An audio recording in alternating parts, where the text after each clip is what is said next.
आपने 12 पॉइंट्स को सुना जो मैं प्रचार करता आ रहा हूं। 12 में से 10 आप सुन चुके हैं, जो आपकी कैपेसिटी को बढ़ाते हैं, आपकी लाइफ को सेम नहीं रहने देते। नम्रता और पश्चाताप, फेलोशिप करना खुदा से और दूसरे को सर्व करना, उदारपन और भलापन, फास्टिंग करना और अपने आप का सेल्फ डिनायल करना, वेट करना, स्टिल रहना, प्रार्थना वाला हृदय रखना, talk to the Lord all the time. जो भी करना है गुप्त में करना, चाहे वो दान हो और प्रार्थना हो और चाहे उपवास हो। ऑर्डर को फॉलो करना और मैनेजमेंट को फॉलो करना, क्योंकि वो परमेश्वर की ओर से हैं। डर की आत्मा के अनुसार ना चलना और 10वां संयम रखना। ये वचन आप सुन चुके हैं। आज मैं एक बहुत इंपॉर्टेंट विषय के ऊपर बात करूंगा, वो है अपनी थिंकिंग को सेट रखना। इस क्रिश्चियनिटी में अगर आपकी थिंकिंग राइट नहीं है, इवन आप चर्च के मेंबर हैं, आप एक ऐसे ग्रुप के मेंबर हैं जो खुदा के कामों के लिए बुलाया गया है, आप एक विजन के मेंबर हैं, चाहे क्लोज मेंबर हैं जो परमेश्वर के कामों के लिए बुलाए गए हैं, अगर आपकी थिंकिंग राइट नहीं है, आप परमेश्वर के उस ब्लेसिंग को कभी भी हासिल नहीं कर पाएंगे। यह वेरी इंपॉर्टेंट टॉपिक है आज का, क्योंकि सब कुछ होते हुए भी आपके हाथ में कुछ नहीं आएगा।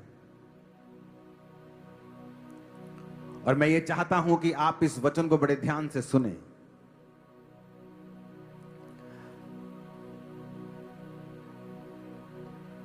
हालेलुया। अपने पड़ोसी को बोलो, ध्यान से सुन, क्योंकि तेरी जिंदगी सेम नहीं रहने वाली है। आमीन। अब वचन ये कहता है कि परमेश्वर का दास मूसा जब परमेश्वर के लोगों को लेके जा रहा था, तो परमेश्वर के दास को परमेश्वर की आत्मा की अगुवाई के द्वारा यह मालूम होता है कि हम जिस देश में जा रहे हैं उस देश में हम लोगों को भेजेंगे और वहां का भेद हम पाएंगे। गिनती की पुस्तक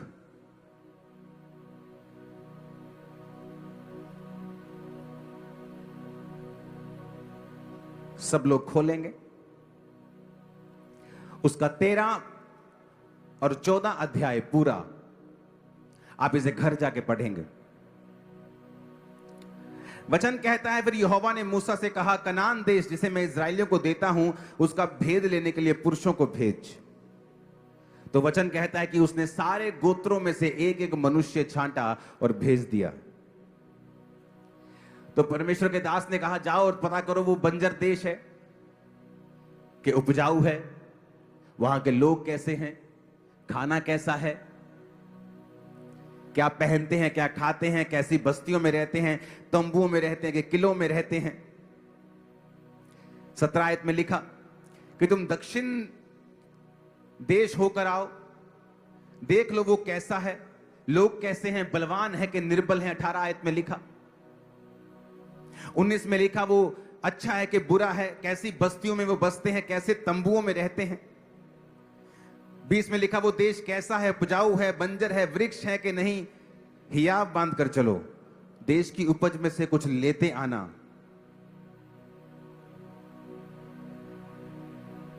हालेलुया।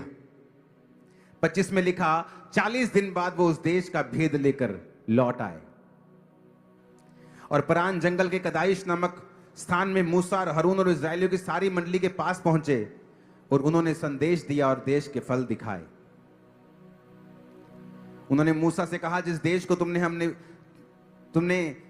हमको भेजा, उसमें दूध और शहद की नदियां बहती हैं, पर उस देश के निवासी बलवान हैं, नगर गढ़ वाले हैं, बड़े हैं, अनाकवंशी वहां रहते हैं, अमालेकी रहते हैं, अमोरी यबूसी रहते हैं, समुद्र के किनारे किनारे यर्दन के तट पर कनानी बसे हैं।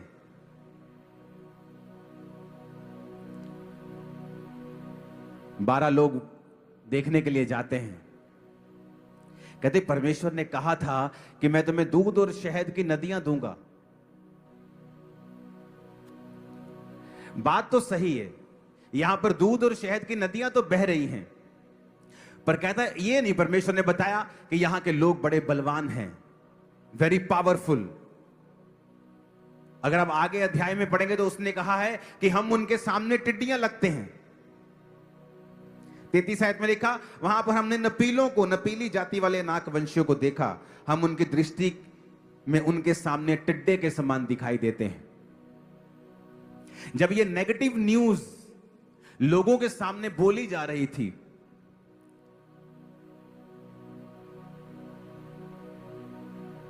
दो लोग ऐसे थे जिनकी सोच उन 12 से अलग थी।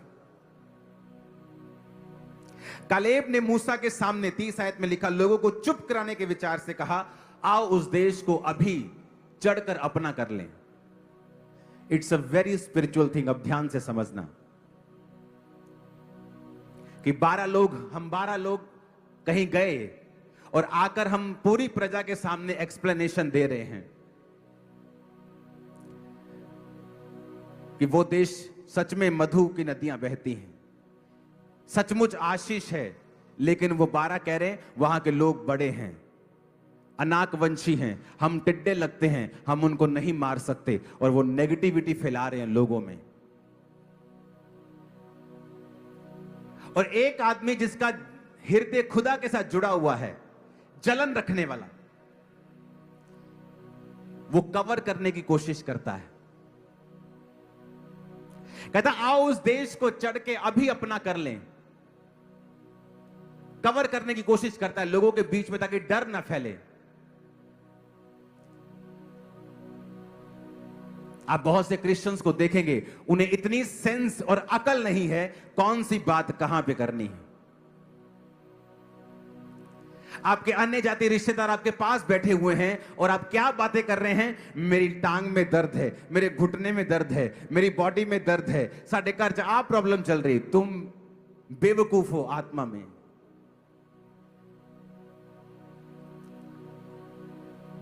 परमेश्वर ने कहा था वहां दूध और शहद की नदियां बहती हैं। जब तुमने इतना ही देख लिया था तो विश्वास करते कि प्रभु ने सच कहा था। अगर उसने सच कहा है दूध शहद की नदियां बहती हैं, तो जो हमें मिस्र के राजा के पंजे से छुड़ा लाया है वो इन राजाओं को भी हमारे हाथ में कर देगा। पर नहीं, उनका विश्वास कमजोर था, इतनी नेगेटिव थिंकिंग थी, कौन सी बात कहां पे करनी है। बहुत से क्रिश्चियन लोगों को सेंस और अकल बिल्कुल नहीं है। जब उनके घर में कोई मर जाता है, प्रभु के पास चला जाता है, उनके वर्ड देखो, आपको मालूम हो जाएगा उस घर में असली क्रिश्चियन हैं कि नाम के क्रिश्चियन हैं। हाय रब्बा तू ऐसा क्यों कर देता, हाय रब्बा तेनू नजर नहीं आया ये छोटा सी या छोटी सी, तुम क्रिश्चियन नहीं हो। तुम्हें नहीं पता तुम्हारे मुंह से क्या निकलना चाहिए, तुम्हें नहीं पता तुम लोगों के बीच में क्या मैसेज दे रहे हो। एक अनक से भरा हुआ आदमी जवान बोला, कालेब आओ मूसा हम उसको लड़के अभी अपना कर लेते हैं। कवर करने के चक्कर में कि लोगों के बीच में उसने कवर किया कि ऐसा नहीं है।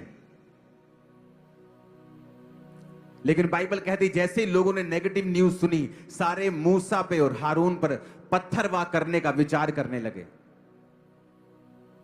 मूसा और हारून लोगों के सामने दंडवत करके कहते, रुको, परमेश्वर पर विश्वास करो। अगर उसने हमें यहां तक बुला दिया है, भेज दिया है, तो आगे भी वो हमारा ख्याल रखेगा। बाइबल कहती परमेश्वर ने मूसा से बात की और कहा, मैं इन लोगों से नाराज हूं। क्या इनको विश्वास नहीं कि जो परमेश्वर मिस्र के राजा से इन्हें छुड़ा सकता है, समुद्र दो भाग कर सकता है, एक ही टाइम में राजा को समुद्र के बीच में गिराकर सेना समेत मार सकता है, क्या मैं इनको वो नगर ना दूंगा? वो बड़े बड़े जायंट जिनसे ये डर रहे हैं, क्या मैं उनको इनके हाथ में ना कर दूंगा? सोच,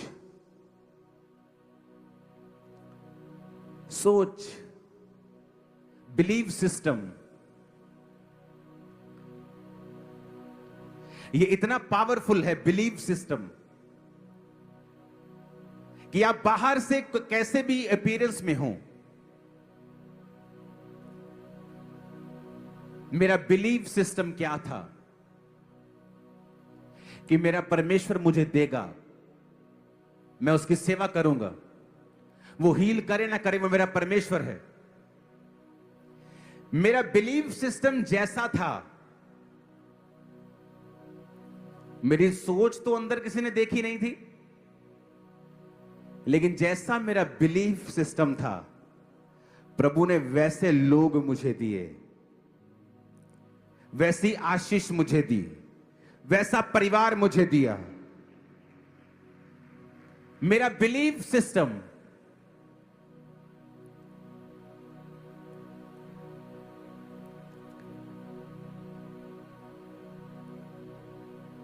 पास्टर बोलते मेरी पुलपट पे फायर नहीं है, मेरे जीवन में फायर नहीं।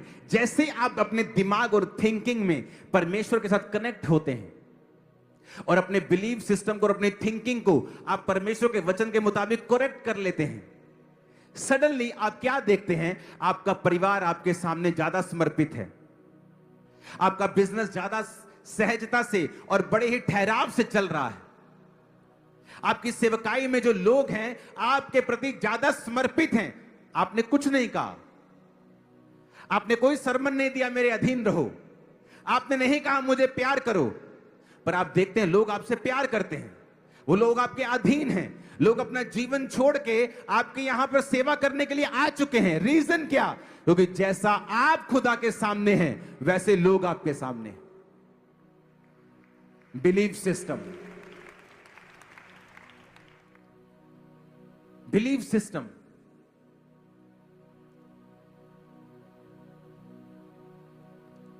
परमेश्वर ने कहा अब ये लोग जो कहते हैं कि हम अपने बच्चों और वाइफ को मरवाना नहीं चाहते, मैं इनसे कहता हूं कि 40 दिन ये उस देश का भेद लेने के लिए गए थे, अब 40 साल ये जंगल में फिरेंगे, इनके शव यहीं पड़े रहेंगे। और जिन दो लोगों ने, कालेब और यहोशू ने विश्वास किया है कि मैं वो देश इन्हें दे सकता हूं, वही दो लोग होंगे जो कनान में प्रवेश करेंगे। और चेक करो अपनी बाइबल, उनमें से एक भी बंदा कनान देश नहीं जा सका।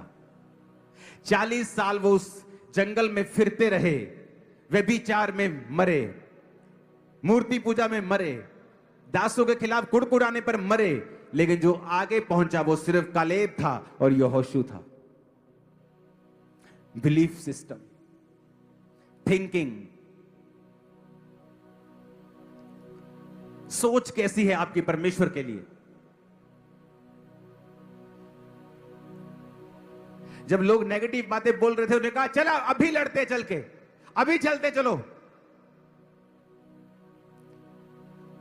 कवरिंग, परमेश्वर के लिए खड़े रहना। मैं 2018 से चर्च आ रहा था, मेरी 2019 में शादी हुई, फिर बेबीज नहीं हो रहे थे।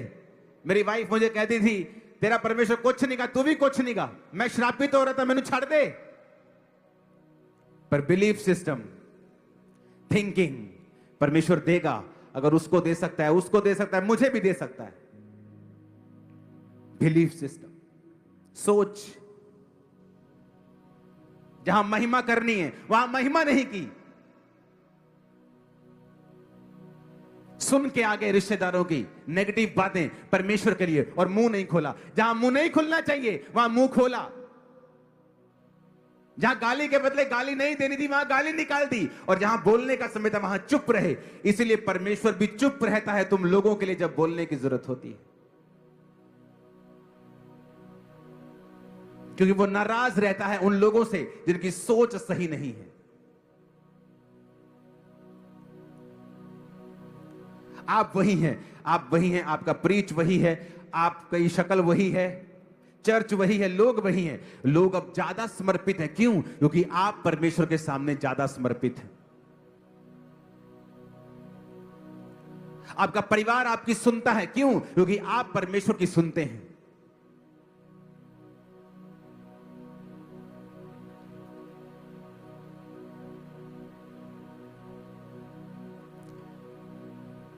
मैं मैरिज नहीं करना चाहता था, मैं सोचा था मैरिज करके मैं फंस जाऊंगा, और परमेश्वर की सेवा में लगा रहा, और परमेश्वर ने कहा नहीं, मैरिज करनी है। 5 जनवरी डिसाइड हुआ मैरिज करनी है, और 17 जनवरी मेरी एंगेजमेंट हो चुकी थी। उसी साल मैरिज हो चुकी थी। आज मेरी वाइफ चर्च का एडमिनिस्ट्रेशन ब्रांचेस संभालती, ग्रो हो रही है चर्च, क्योंकि वो काम कर रही है।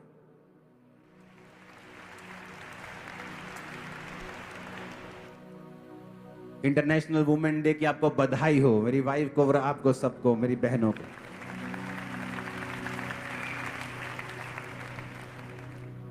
परमेश्वर आपको वैसे ही लोग देगा, वैसा ही परिवार देगा, जब आपकी सोच सही होगी, आपकी थिंकिंग। सेम 12 लोग, सेम झुंड के, सबकी सोच अलग अलग थी।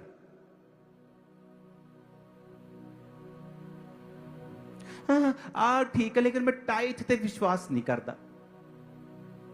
आपकी सोच अलग है, इसीलिए परमेश्वर चुप रहता है कई बार। सेम थिंकिंग, मूसा ने कहा जाओ और भेद लो, इसलिए नहीं कि हम क्या कैसे करेंगे, इसलिए कि जाओ भेद लेके आओ, बताओ मेरे को क्या है वहां पे। परमेश्वर ने वो हमारे हाथ में कर दिया है, हम जाएंगे और वो गिर जाएंगे। पर सोच नहीं, ये नहीं होगा, नहीं नहीं, ये बीमारी नहीं जाएगी, नहीं नहीं, चर्च क्या कर लेगा, तुम्हें काम ये कर, वो करना पड़ेगा, ये कर, चर्च क्या, परमेश्वर क्या कर लेगा। सोच किसके सामने महिमा करनी है, किसके सामने प्रभु को कवर करना है, किसके सामने लड़ना है, किसके सामने चुप करना है, सब कुछ गड़बड़ की हुई है।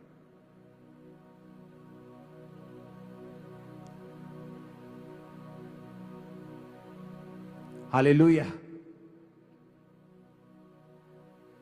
किसी में हिम्मत नहीं थी मेरे सामने आकर कोई परमेश्वर की बुराई करे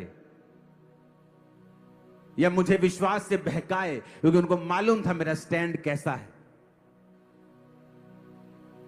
आप झुंड को छोड़ दो, लोगों के झुंड को, व्यभिचारी व्यभिचारी को ढूंढ लेगा, आत्मिक बंदा आत्मिक को ढूंढ लेगा, पवित्रताई वाला पवित्रताई को ढूंढ लेगा, चोर चोर को ढूंढ लेगा, बिना किसी के बात किए, बिना किसी को जाने। आप 2 दिन छोड़ दो, 2 दिन में सब चोर अलग, व्यभिचारी अलग, पवित्र अलग, सब अलग अलग होंगे, क्योंकि आप अपने जैसों को अपनी ओर खींचते हैं। जब आप परमेश्वर की सोच से जीते हैं और अपनी थिंकिंग को राइट कर लेते हैं, और जैसा आप परमेश्वर के सामने जीते हैं, वैसे ही रिफ्लेक्शन आपको अपने लोगों में दिखाई देती है। आप देखेंगे फिर वही परिवार है, वही फाइनेंस है, वही काम है, वही बिजनेस है, और सारा कुछ आपके समर्पण में चल रहा है, क्योंकि आप परमेश्वर के सामने समर्पित हैं। ऊंची आवाज में कहो हालेलुया। पास्टर समझाते रह जाएंगे, बोया करो बोया करो बोया। अगर तुम बोने वाले नहीं हो, लोग कभी नहीं बोएंगे। अगर तुम परमेश्वर के सामने समर्पित जीवन नहीं जीते हो, लोग कभी चर्च के सामने समर्पित नहीं होंगे।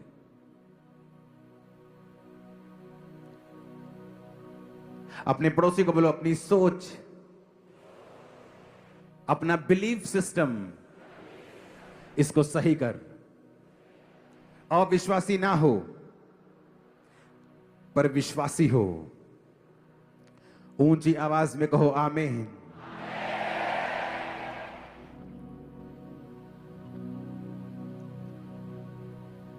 फिर से बोलो अपने पड़ोसी को, सोच सही कर, थिंकिंग सही कर, अपने मन को काबू में रख, अपने दिल को काबू में रख, क्योंकि जीने का मूल स्रोत वही है।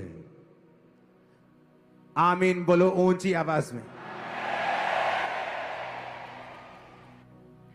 आपकी थिंकिंग, बिलीफ सिस्टम क्या है? कितना बड़ा समझते हैं आप परमेश्वर को? क्या सोचते हैं वो आपके लिए क्या करेगा?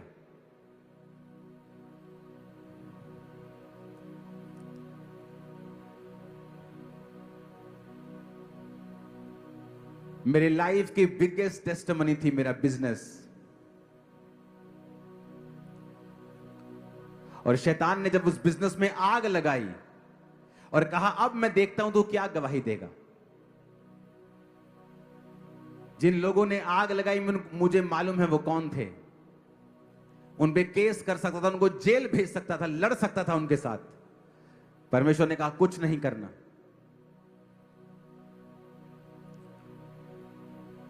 और जब मेरी मैरिज हुई, मेरी वाइफ उन्हीं लोगों में से है, उसी जाति में से है।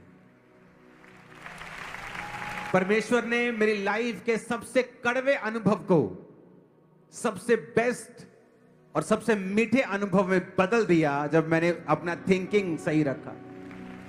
बिलीफ सिस्टम, थिंकिंग क्या है मेरी? क्या मैं विश्वास करता हूं कि उस आग में भी, उस परीक्षा में भी क्या परमेश्वर मेरे संग हैं और सब बातें मिलकर भलाई को पैदा कर रही हैं? Belief system. यहां पे गड़बड़ होती है जब आप झुंड में रह के भी आशीष नहीं पा पाते हो। Belief system.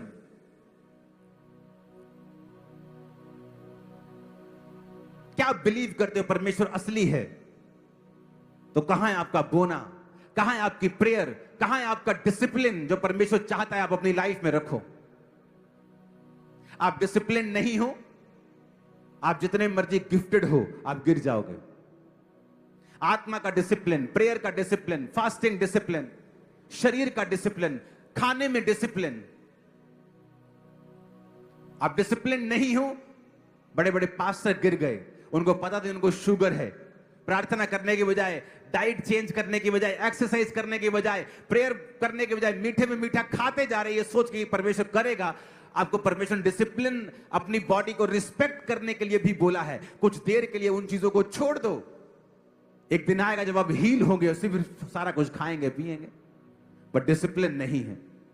शरीर में कोई डिसिप्लिन नहीं, प्रार्थना का कोई डिसिप्लिन नहीं। इसलिए प्रभु ने कहा 8 बजे का टाइम पवित्र करके साइड पे कर दो। आज हमारे घर में 7:55 पे प्रेयर की बातें शुरू हो जाती, बच्चे तैयार होने शुरू हो जाते। 7:55 हो गया, 7:55 हो गया, मुझे भी तैयारी शुरू हो जाती। 8 बजे हम प्रेयर में होते हैं। डिसिप्लिन। और मैं जानता हूं जो लोग 8 बजे रोज प्रेयर में बैठते हैं, 9:30 तक अपनी चेक कर लो प्रेयर लाइफ। आपको बिल्कुल ड्राई फील नहीं हो रही होगी, बिल्कुल सूखा नहीं होगा। आप सेटिस्फाइड होंगे कि हाँ ओके है सब कुछ। आप बहुत आगे बढ़ना चाहते हैं, सामर्थ्य पाना चाहते हैं, आप और प्रेयर करें, लेकिन वो इनफ प्रेयर है आपको बचाए रखने के लिए। आमीन। आपका बिलीफ सिस्टम डिपेंड करता है आपकी अगली लाइफ कैसी होगी, कहां तक आप जाएंगे, कैसी अचीवमेंट्स आप हासिल करेंगे। आपकी थिंकिंग, आपकी सोच। आमीन। अगर वो भाई हट जाता, 18 में आ रहा है, 19 में शादी हुई, तो पहला क्वेश्चन ये बनता कि प्रभु तूने मेरी ऐसी जगह शादी करवाई क्यों जहां बेबी नहीं हो। 2 साल 3 साल में मालूम होता है कि रसौलियां हैं, चलो कोई बात नहीं, सबके हो जाती, दवाई खा लो। बहुत औरतों के हो जाती, हट जाती, हो जाती, चलो कोई बात नहीं। थोड़े साल बाद फिर टेस्ट कराया, अब यूट्रस छोटा हो चुका है, फॉर्म चेंज हो गई है, ओवरीज एग नहीं पैदा कर रही हैं, रसौलियां जड़ वाली हो चुकी हैं, यूट्रस श्रिंक हो चुका है, अब निकालना पड़ेगा। अब चैलेंज है थिंकिंग, बिलीफ सिस्टम।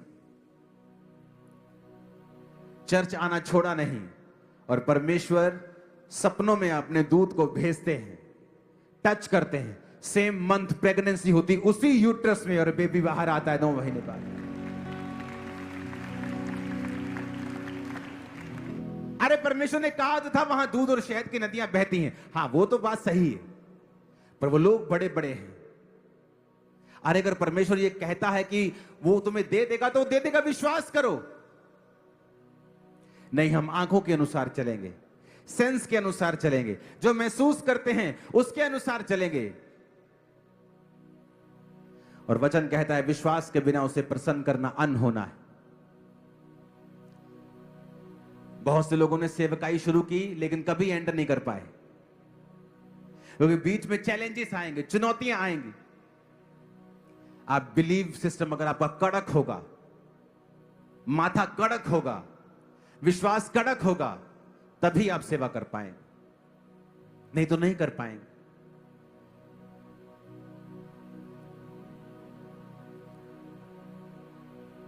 कहां थी सेंस उन 10 लोगों की? उन्होंने ये नहीं सोचा कि हम लोगों के सामने ये बातें कह रहे हैं, लोगों का विश्वास हिल जाएगा।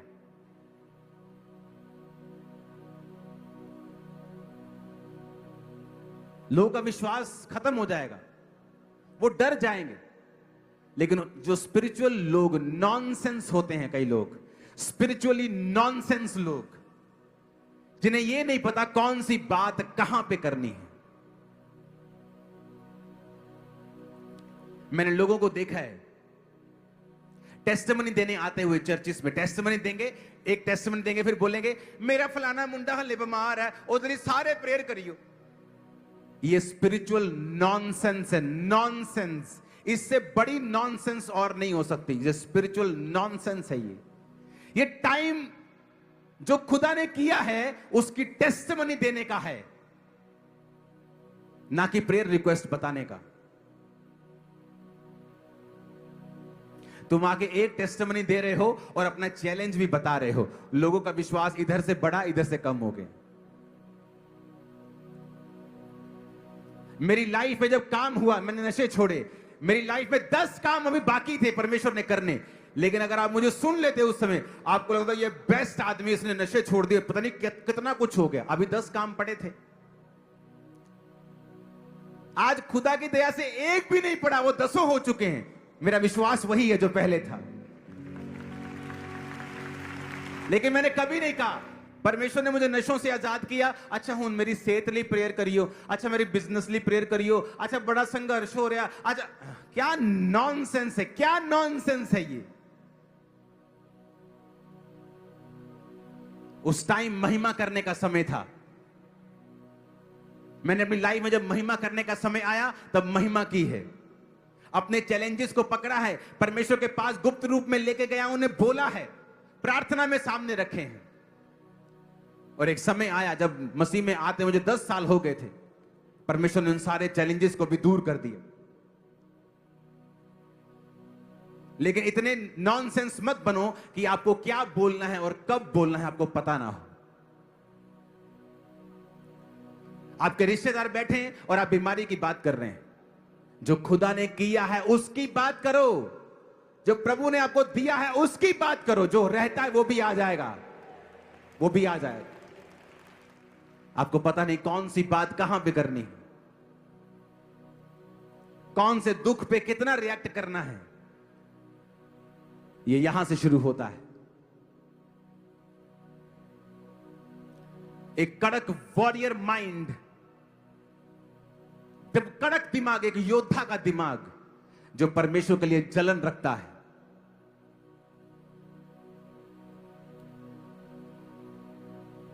जलन रखता है जो परमेश्वर के लिए। इस सेवकाई में बहुतों लोगों के गिरने का कारण यह था कि वो पीठ पीछे नेगेटिव बातें करते थे सेवकाई की, और सारी आशीषें इसी सेवकाई से लेते थे। आज सबके बुरे हाल हैं। उन्हें मालूम नहीं था, वो उनकी सोच रॉन्ग है। आज सभी पछताते हैं, लेकिन टाइम नहीं है अब रिस्टोर होने का। और वो लोग जो जानते थे कि परमेश्वर ने इस सेवकाई को खड़ा किया है, आज उन लोगों से 10 गुना ज्यादा आशीषित है। चेक कर लो उनकी जिंदगियां जाके, 10 गुना ज्यादा। उनके परिवार, उनके बच्चे, उनकी फैमिली, उनका फाइनेंस उन लोगों से 10 गुना ज्यादा ब्लेस्ड है। सोच, थिंकिंग।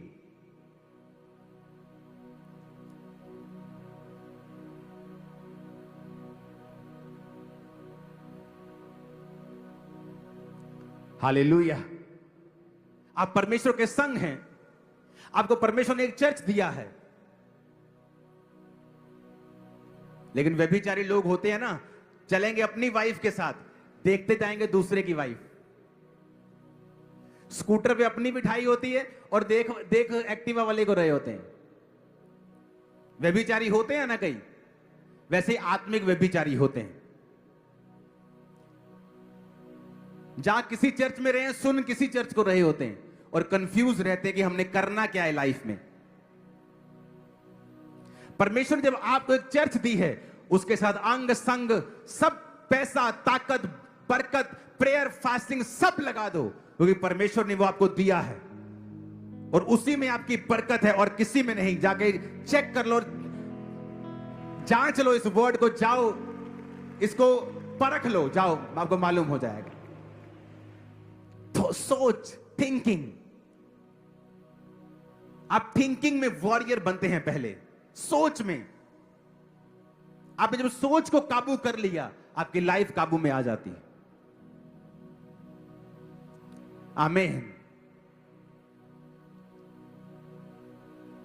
आपके अंदर परमेश्वर की अणक है क्या? जलन है?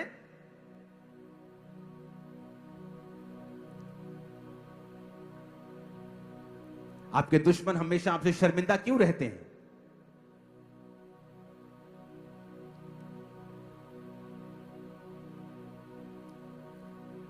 लोग चाहे जहां मर्जी जाएं,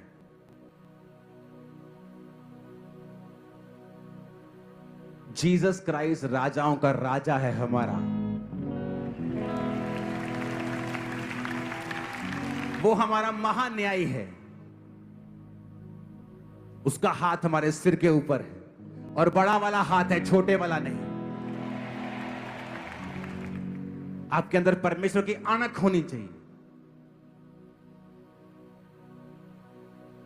हालेलुया।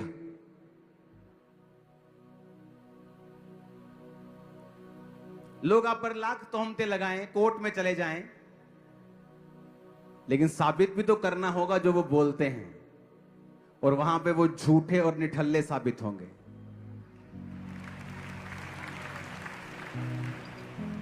आमीन।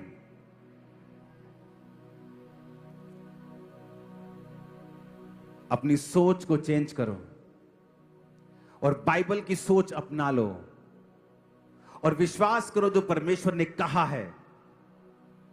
वो देखने में इम्पॉसिबल लग सकता है, सोचने में असंभव लग सकता है, लेकिन है नहीं। विश्वास करना परमेश्वर के ऊपर। उसको आदत है वहां से रास्ता निकालने की जहां कोई रास्ता नहीं। उसको आदत है समुद्र में दो भाग करने की और रेगिस्तान में नदियां बहाने की। आपको जस्ट अपना बिलीफ सिस्टम जो है वो सेट करना है, कड़क करना है, इसको जलन रखनी है परमेश्वर के लिए और खड़े रहना है परमेश्वर के लिए। लाइफ सेम कभी नहीं होगी। यीशु मसीह के नाम में आमीन। ऊंचा चाहिए चर्च।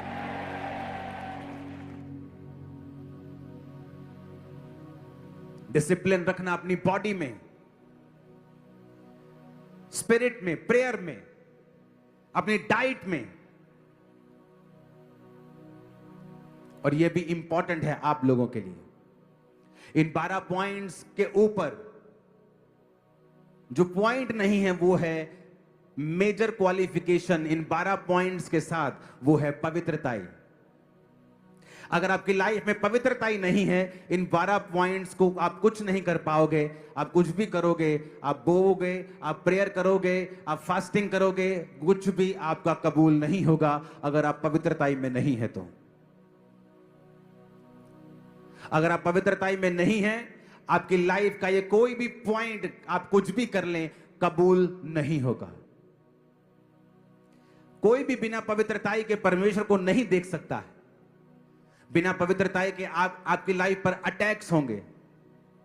प्रेयर लाइफ काम नहीं आएगी अगर आप पवित्रताई में नहीं है तो। अगर आप पवित्रताई की जिंदगी नहीं जीते हैं तो शैतान आपके हर हिस्से के ऊपर अटैक करेगा। ले हैंड भी काम नहीं आएगा, वचन भी काम नहीं आएगा, कुछ काम नहीं आएगा। बोलते रहोगे, डिक्लेयर करते रहोगे, जब तक आप पवित्रताई के जीवन को अपनाते नहीं हो। इसीलिए पवित्रताई एक गुण है, पवित्रताई सबके पास नहीं है। शैतान के लोग प्यार करते हैं एक दूसरे से। दुष्ट आत्मा जब एक निकलती है और व्यक्ति काबिल नहीं रहता तो साथ लेके आती है, क्योंकि एक दूसरे से प्यार करते हैं शैतानी आत्माएं। शैतानी आत्मा, दुष्ट आत्मा जो गिरी थी स्वर्ग से, वो लूसीफर से इतना प्यार करती हैं, उसके जैसा इतना बन जाती हैं कि आप जब दुष्ट आत्मा को निकालते हैं, आप उसे बोलते हो शैतान, जो उसका बाप है लूसीफर। आप नहीं बोलते दुष्ट, आप बोलते हो शैतान निकल जा, क्योंकि वो उसको इतना प्यार करती हैं कि उसी के जैसा बन जाती हैं। हाँ या ना? वो दुष्ट आत्मा इतना शैतान को प्यार करती कि उसी के जैसे बन जाती है। लेकिन हमारे लोग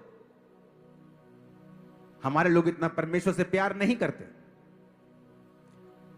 यीशु ने कहा, अगर तुम पवित्रताई में नहीं हो तो शैतान तुम पर अटैक करेगा। जब पवित्रताई में कमी होती है, शैतान आपकी लाइफ में एंटर करता है। कोई ले हैंड काम नहीं आएगा, प्रेयर काम नहीं आएगी, फास्टिंग काम नहीं आएगी, तौबा काम करेगी। वहां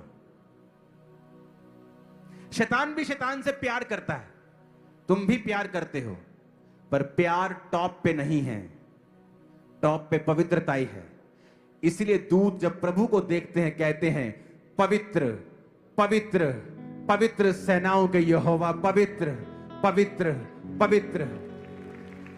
प्रेमी प्रेमी प्रेमी नहीं कहते, पवित्र,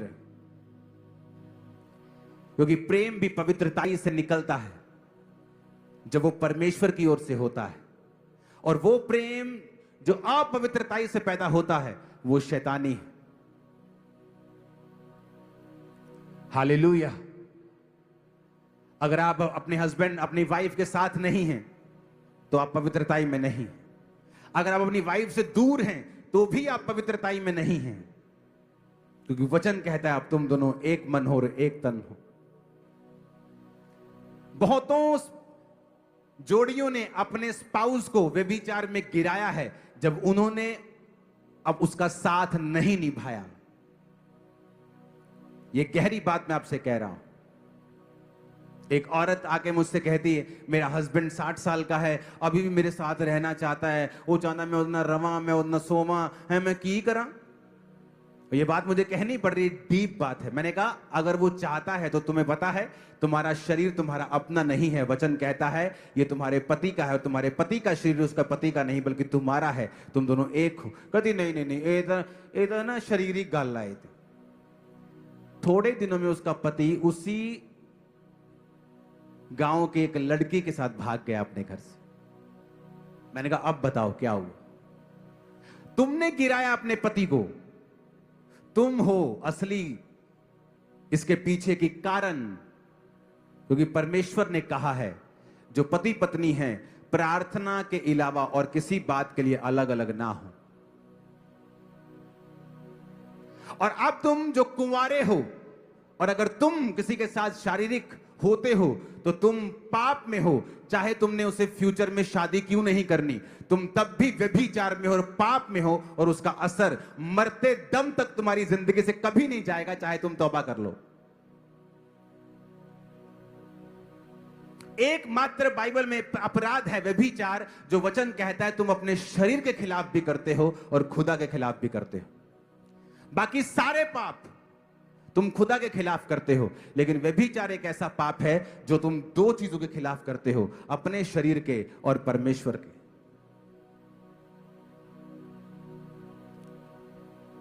जब पवित्रता लाइफ में नहीं होगी आप खोखले होंगे, शैतान आप पर हंसेगा, उसको आपसे कोई थ्रेट नहीं है।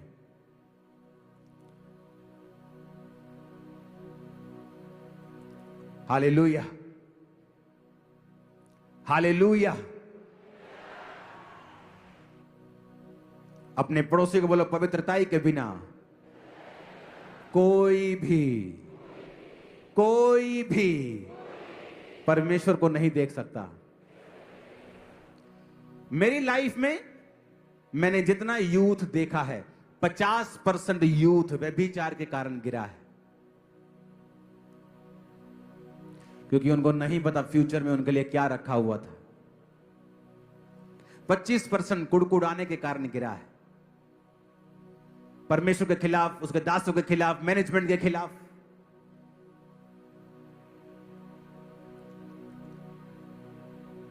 और जब पवित्रता ही लाइफ में होगी, नोट कर लेना, अपने रूम्स में से टांग दो उसको नोट करके। आपकी लाइफ का बड़े से बड़ा अटैक,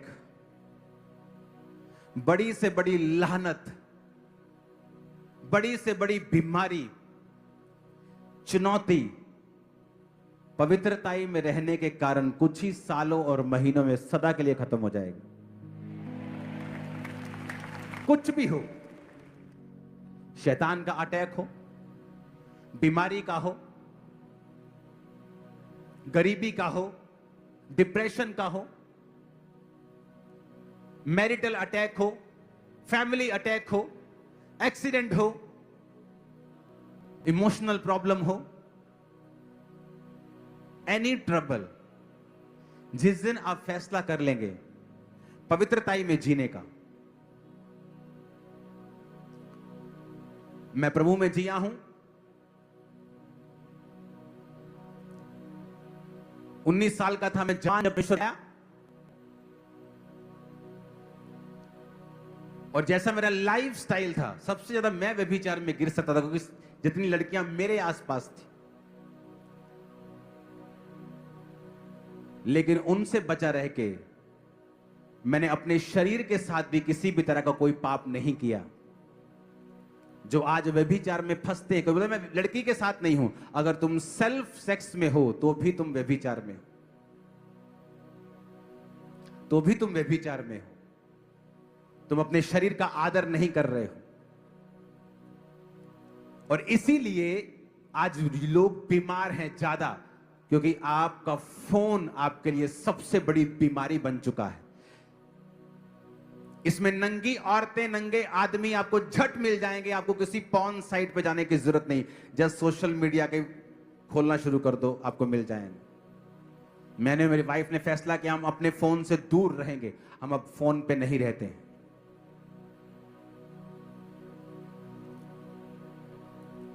आपकी एनर्जी कम है, आपका फोन आपकी एनर्जी खा रहा है। स्क्रोलिंग, सोशल मीडिया आपकी एनर्जी और आपकी पवित्रताई को फिनिश कर रहा है, खत्म कर रहा है उसे। आप बीमार हो फोन के कारण, आप पाप में हो फोन के कारण।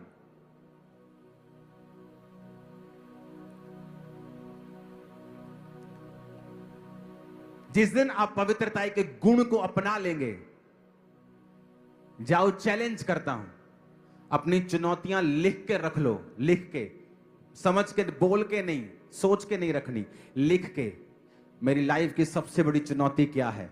जाओ, एक भी चुनौती रह गई तो आ जाना, एक भी रह गई तो, एक भी, सब खत्म हो गया। सिर्फ पवित्रताई, सिर्फ पवित्रताई जिस दिन आपने शुरू कर दी,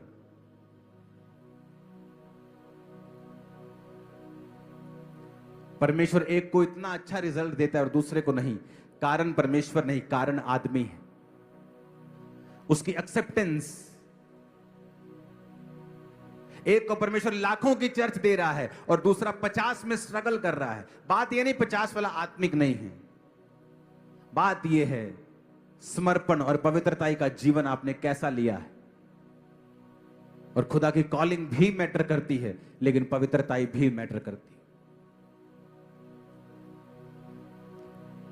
हालेलुया।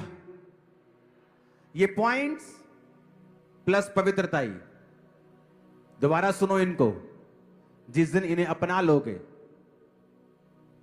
आपकी 90% प्रेयर पॉइंट्स आपके कैंसिल हो जाएंगे अगले 6 महीने में। आप हो, प्रॉब्लम क्या है? आप रात को अपने फोन पे हो, आपको नंगी लड़कियां दिखाई दे रही हैं, आप व्यभिचार कर करके आप सो गए, सुबह आपके फाइनेंस पे अटैक हो रहा है, आपको थोड़ी पता है वो अटैक कहां से आया। आपको लगता है मेरा पार्टनर मुझसे धोखा दे रहा है। भाई वो आपका व्यभिचार है।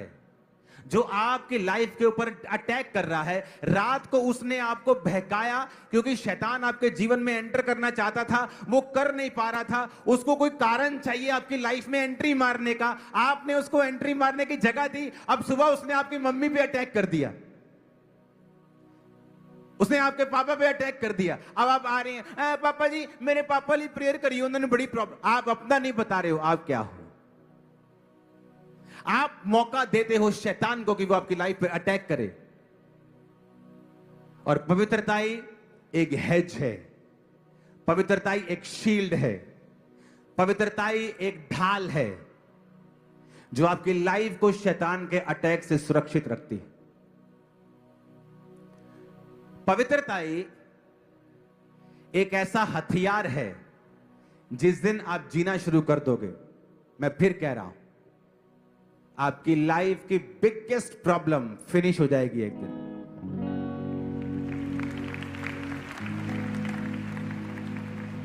खत्म हो जाएगी वो।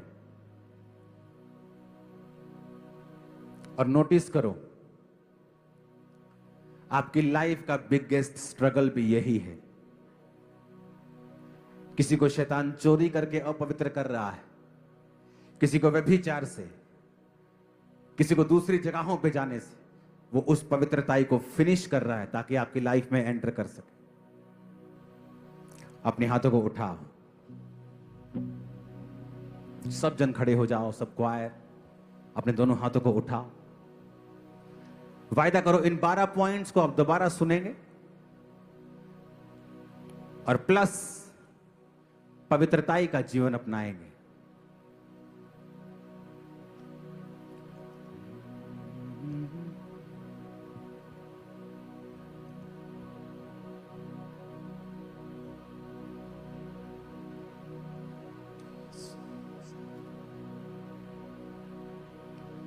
कहो मैं 12 पॉइंट्स को सुनूंगा, मानूंगा, मानूंगी और पवित्रताई को अपनाऊंगा। उठाओ हाथों को, मांगो, सिर्फ मांगो अपने हाथों को उठा के।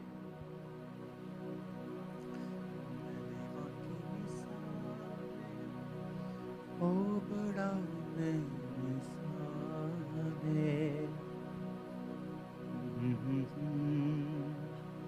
आज सारा ये सुदा कमा। फिर से कहो, वायदा करो, पवित्रताई और इन पॉइंट्स को मैं सुनूंगा और मानूंगा। मैं देवा की मिसाल ओ बड़ा बेमिसाल जो भी हमें आज सारा ये सुदा कमाल। मैं प्यार मसीहा ना दिल चुप लोना। यीशु मसीह के नाम में हम मांगते हैं, आमीन। ऊंचा ब्लेसिंग हमारी है। हालेलुया। अपोस्टल जी, एक मार्वलस मिरेकलस टेस्टिमनी हमारे पास आई है। सिर्फ एक ही टेस्टिमनी को सुनेंगे, ओके? उसके बाद आप प्रेयर करेंगे, वर्शिप करेंगे। और अगर आपने आज का वचन सुन लिया और मान लिया, आपके पास्टर का बोझ कम हो जाएगा, क्योंकि आपकी प्रेयर रिक्वेस्ट बंद हो जाएगी फालतू की।